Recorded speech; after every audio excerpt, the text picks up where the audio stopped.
She called the police and pointed straight at my house. "That man has been spying on the neighborhood for months," she screamed. But 10 minutes later, the officers were standing in her living room instead of mine. I was standing in my front yard holding a garden hose, completely confused. Across the street, HOA President Linda Harper, known by everyone as the neighborhood, Karen, was waving her arms like she had just uncovered a national security threat. "Don't let him erase anything," she shouted at the officers. "He has cameras everywhere." The entire neighborhood had gathered outside. Some people looked shocked, others looked nervous. A few quietly walked back inside as soon as they saw Linda. One officer walked over to me. "Sir, the HOA president claims you've been recording private conversations and monitoring residents without permission." I almost laughed. "Officer, the only cameras I have are the 2 security cameras above my garage." Linda jumped in immediately. "He's lying." I saw him looking at camera feeds on his laptop. "He's collecting information on all of us." I looked directly at her. Funny, because I was looking at footage from the night someone entered my backyard. For the first time, Linda went silent. That caught the officer's attention. "Someone entered your property?" he asked. "3 times in the last 2 weeks, I said calmly. Tools disappeared. My fence gate was left open. Last Friday, somebody unplugged my cameras. The crowd began whispering. Linda quickly tried to change the subject. "This is exactly what criminals say. He's trying to distract everyone." But before she could continue, my neighbor, Mrs. Garcia, stepped forward. "Actually," she said quietly, "someone came into my backyard too." Another neighbor raised his hand. "Mine as well." Within seconds, 4 different homeowners admitted. Strange things had been happening around the neighborhood for weeks. Linda's face changed instantly. "Well," she stuttered, "that's completely different." "No," I said, "I don't think it is." I opened my phone and pulled up a screenshot from my security system. The image showed someone wearing dark clothes walking between houses at 2:13 a.m. But what made the entire crowd freeze wasn't the person. It was the badge hanging from the stranger's neck. An HOA identification badge. And everyone in the neighborhood knew there was only one group authorized to carry those badges, the HOA board. Linda looked at the photo for less than 2 seconds before saying something that made every person standing there suspicious. "That's fake." Nobody had said whose badge it was. Not yet. And somehow, Linda already knew. People who spy on others always panic when they're exposed. I said it quietly. Linda suddenly turned around and walked back toward her house without another word. That's when Officer Reynolds stopped her. "Ma'am," he said, "we need to ask you a few questions." Linda slowly turned back. Then her phone rang. She looked at the screen, and all the color disappeared from her face. I watched Linda stare at her phone for 3 long seconds. Her hand was shaking. Officer Reynolds noticed it immediately. "Ma'am, is everything okay?" Linda forced a smile. "It's nothing, just HOA business." She quickly declined the call. That was strange because Linda never ignored HOA calls. In fact, she treated every neighborhood issue like a national emergency. "Since we're already here," Officer Reynolds said, "I'd like to see the footage from your cameras, sir." "Of course," I replied. Linda suddenly stepped forward. "No, you don't need to waste time with that. He's obviously manipulating the videos." The officer looked at her. "Ma'am, that's for us to determine." A few minutes later, everyone gathered inside my garage where I had connected my security system to a monitor. The footage from the previous Friday appeared on the screen. At 2:13 a.m., a figure wearing dark clothing walked through my side gate. At 2:15 a.m., the person stopped directly beneath one of my cameras. Then the stranger looked up. The entire room went silent. Even with a hood covering most of the face, everyone could clearly see the HOA badge hanging around the person's neck. Officer Reynolds paused the video. "Can you zoom in?" I enlarged the image. The badge was partially visible. Only 3 letters could be seen. "Tree," Mrs. Garcia gasped. "Oh my God." Everyone turned toward her. "Tree stands for treasurer," she whispered. "Every HOA board member has different badges. Linda says president. Mark says treasurer." Several neighbors immediately looked around. "Where's Mark?" someone asked. Nobody had seen HOA treasurer Mark Benson all morning. Linda crossed her arms. "Mark is out of town." "This proves nothing." Just then, a black SUV turned into the street at high speed. Mark jumped out before the vehicle had even stopped. He looked terrified. "Linda!" he shouted while running toward us. You didn't answer your phone. Linda's eyes widened. Not now, Mark. No, he said, breathing heavily. It has to be now. The entire neighborhood stood frozen. Mark looked around and realized police officers were present. His face turned pale. Officer Reynolds stepped forward. Sir, is there something you'd like to tell us? Mark looked at Linda. Linda looked back at him with pure anger. For a moment, nobody spoke. Then Mark said the words that changed everything. The cameras, he said quietly. They weren't my idea. The crowd erupted. Linda immediately snapped. Don't you dare blame this on me! Cameras? Officer Reynolds asked. What cameras? Mark lowered his head. The HOA installed hidden cameras around the neighborhood 6 months ago. You could actually hear people gasping. Mrs. Garcia nearly dropped her coffee. What? Several neighbors shouted at once. Mark swallowed hard. Linda said it was for community safety. She said residents didn't need to know. Linda exploded. Shut up, Mark. But he wasn't stopping anymore. There are 16 cameras, he continued. Some are hidden in streetlights. Some are inside fake birdhouses. I felt my stomach drop. Because suddenly, something from 3 weeks earlier made sense. The day I had found a small wooden birdhouse attached to the tree beside my fence. A birdhouse that had disappeared the very next morning after. I questioned Linda about it. Officer Reynolds looked directly at Linda. Ma'am, he said slowly. Are you telling me your HOA secretly recorded residents without their knowledge? Linda remained silent. Then one of the officers received a radio message. His expression changed instantly. He walked over to Reynolds and whispered something into his ear. Reynolds looked back at Linda. Ma'am, he said, we just received information that someone attempted to remotely delete a large amount of surveillance footage from an address on this street. He paused. The signal came from your house. And at that exact moment, Linda turned and ran. Linda had barely taken 3 steps before Officer Reynolds shouted, Ma'am, stop right there. But Linda wasn't listening. She ran across her lawn, rushed through her front door, and slammed it shut behind her. The entire neighborhood stood frozen. Did she just run from the police? One neighbor whispered. Officer Reynolds immediately called for backup, while another officer headed toward Linda's house. A minute later, Linda opened the front door again. She had completely changed. The panic was gone. Now she looked confident. Too confident. You can't enter my house, she said. This is private property. I know my rights. Nobody said we were entering, Reynolds replied. But we do have probable cause regarding evidence destruction. Linda folded her arms. Good luck proving anything. Just then, Mark spoke again. There won't be anything left to prove. Everyone turned toward him. What do you mean? Reynolds asked. Mark looked ashamed. The footage isn't stored in Linda's house. Linda's head snapped toward him. Mark, she warned. But he kept talking. It's stored on a private server. Where? Reynolds asked. Mark hesitated. Then he pointed. Directly at the HOA clubhouse. The crowd exploded again. You're telling me the HOA has been recording us from the clubhouse? Mrs. Garcia shouted. Mark nodded slowly. Every camera feed goes there. Linda suddenly screamed, He's lying! He's trying to save himself. But nobody believed her anymore. Not after what happened next. A white pickup truck suddenly pulled into the neighborhood. The driver stepped out and held up an official-looking folder. Excuse me, the man said loudly. I'm looking for Linda Harper. Linda looked like she had seen a ghost. I'm from the county property records office, the man continued. We've been trying to contact you regarding unauthorized modifications made to HOA property. Silence. What modifications? Officer Reynolds asked. The county employee opened the folder. Our office received an anonymous complaint last week. We inspected the clubhouse yesterday.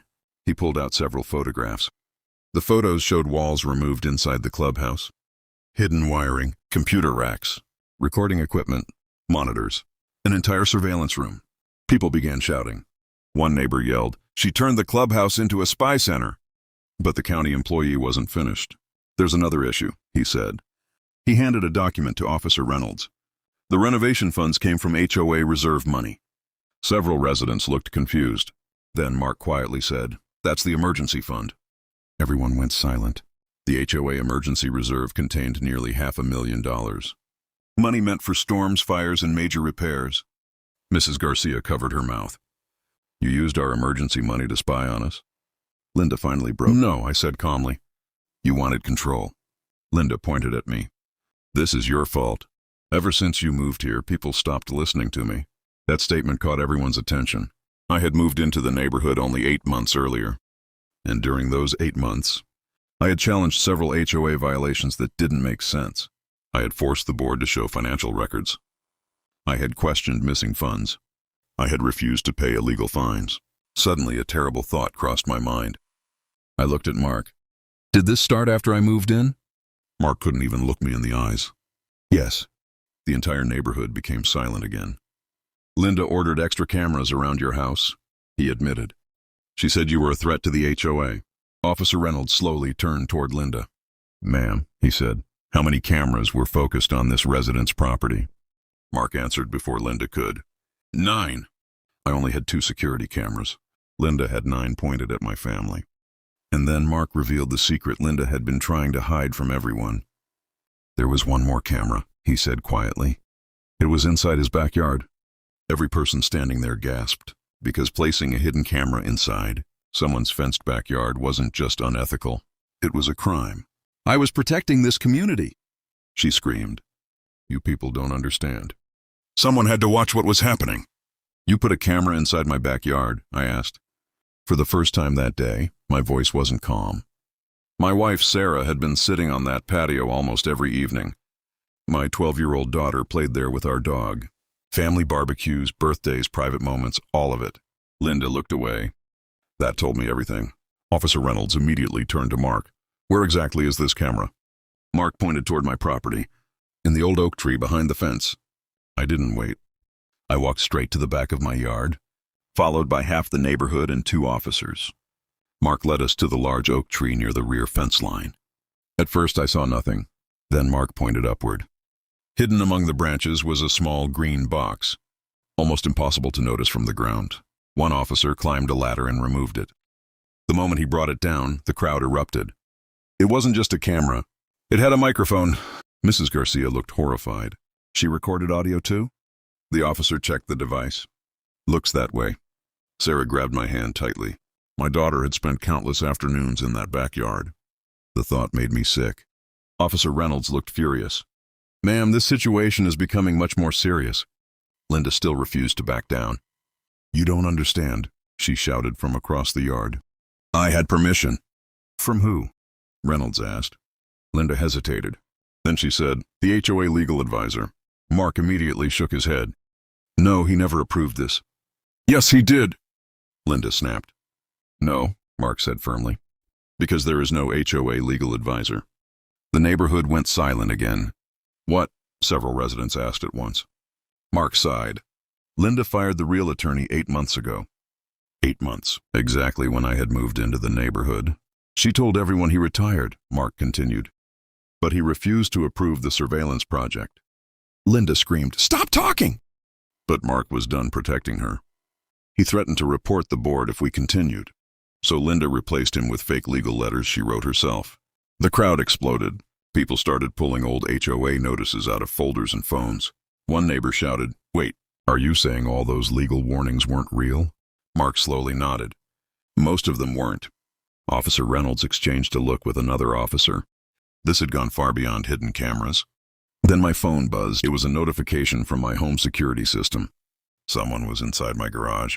I looked toward the house. The garage door was closed. Nobody should have been in there. I immediately pulled up the live camera feed. The screen loaded. My blood ran cold. A man wearing a hoodie was standing inside my garage, opening file cabinets and searching through boxes. Officer, I said, showing Reynolds my phone. Someone just broke into my garage. The officer looked at the screen. Everyone stay here, he ordered. 3 officers ran toward my house. The rest of us watched from the yard. 30 seconds later, we heard shouting. Then came the sound of someone trying to run. A moment later, officers emerged from the garage with a handcuffed man. The entire neighborhood gasped. It wasn't a stranger.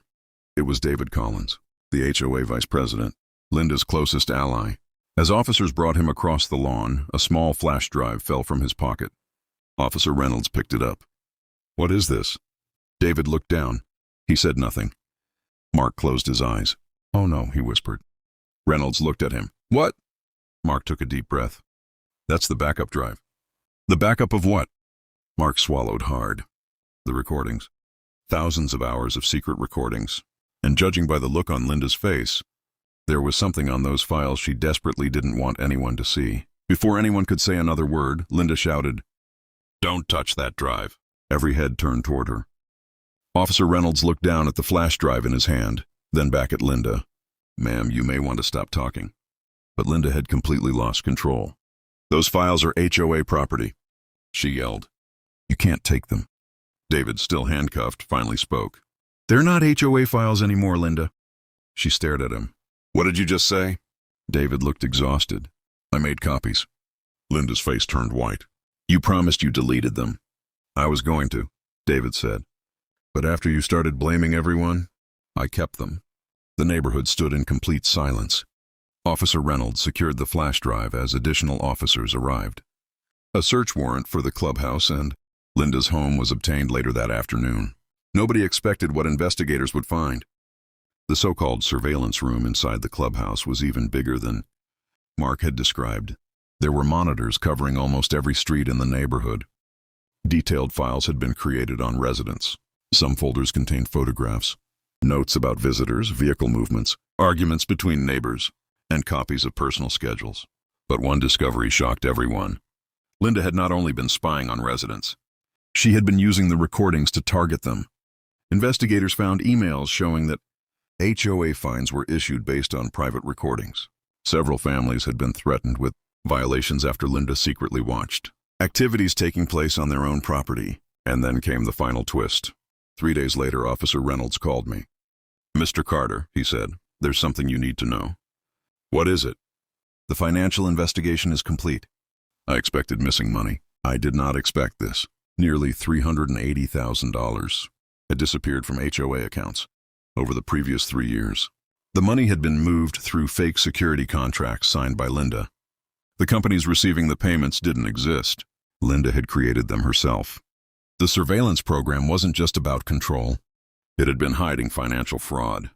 The fake violations, the intimidation, the spying, everything had one purpose: keep residents afraid, divided, and distracted. Within weeks, Linda was charged with multiple crimes, including unlawful surveillance, evidence tampering, trespassing, fraud, and misuse of HOA funds. David and Mark cooperated with investigators.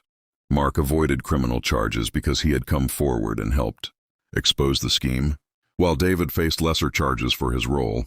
The old HOA board resigned. A special community meeting was held 1 month later. A neighborhood isn't protected by cameras. It's protected by neighbors who trust each other. The room erupted in applause.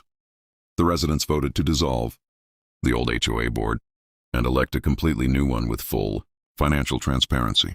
Every meeting would now be open to homeowners. Every expense would be public. As for the hidden camera in my backyard, I kept it. Not because I wanted a reminder of what Linda had done, but because it reminded me of something else. People who abuse power always believe nobody will challenge them.